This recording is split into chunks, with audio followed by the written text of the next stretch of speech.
വിശുദ്ധ ലൂക്ക അറിയിച്ച നമ്മുടെ കർത്താവ് യേശു മിശിഹായുടെ പരിശുദ്ധ സുവിശേഷം 6-ാം അധ്യായം 27 മുതൽ 36 വരെയുള്ള തിരുവചനങ്ങൾ. എന്റെ വാക്കു ശ്രവിക്കുന്ന നിങ്ങളോട് ഞാൻ പറയുന്നു, ശത്രുക്കളെ സ്നേഹിക്കുവിൻ, നിങ്ങളെ ദ്വേഷിക്കുന്നവർക്ക് നന്മ ചെയ്യുവിൻ, ശപിക്കുന്നവരെ അനുഗ്രഹിക്കുവിൻ, അധിക്ഷേപിക്കുന്നവർക്ക് വേണ്ടി പ്രാർത്ഥിക്കുവിൻ. ഒരു ചെകിടത്തടിക്കുന്നവന് മറ്റേ ചെകിട് കൂടി കാണിച്ചു കൊടുക്കുക. മേലങ്കി എടുക്കുന്നവനെ കുപ്പായം കൂടി എടുക്കുന്നതിൽ നിന്നും തടയരുത്. നിന്നോട് ചോദിക്കുന്ന ഏതൊരുവനും കൊടുക്കുക. നിന്റെ വസ്തുക്കൾ എടുത്തുകൊണ്ടു പോകുന്നവനോട് തിരികെ ചോദിക്കരുത്. മറ്റുള്ളവർ നിങ്ങളോട് എങ്ങനെ പെരുമാറണമെന്ന് നിങ്ങൾ ആഗ്രഹിക്കുന്നുവോ അങ്ങനെ തന്നെ നിങ്ങൾ അവരോട് പെരുമാറുവിൻ. നിങ്ങളെ സ്നേഹിക്കുന്നവരെ നിങ്ങൾ സ്നേഹിക്കുന്നതിൽ എന്ത് മേന്മയാണുള്ളത്? പാപികളും തങ്ങളെ സ്നേഹിക്കുന്നവരെ സ്നേഹിക്കുന്നുണ്ടല്ലോ.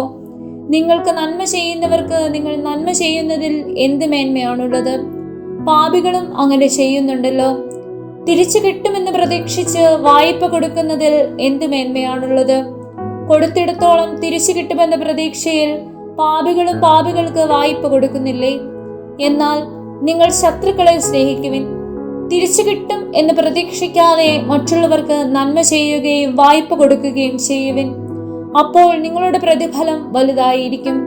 നിങ്ങൾ അത്യുന്നതന്റെ പുത്രന്മാരായിരിക്കുകയും ചെയ്യും. കാരണം അവിടുന്ന് നന്ദിഹീനരോടും ദുഷ്ടരോടും കരുണ കാണിക്കുന്നു. നിങ്ങളുടെ പിതാവ് കരുണയുള്ളവനായിരിക്കുന്നത് പോലെ നിങ്ങളും കരുണയുള്ളവരായിരിക്കുവിൻ.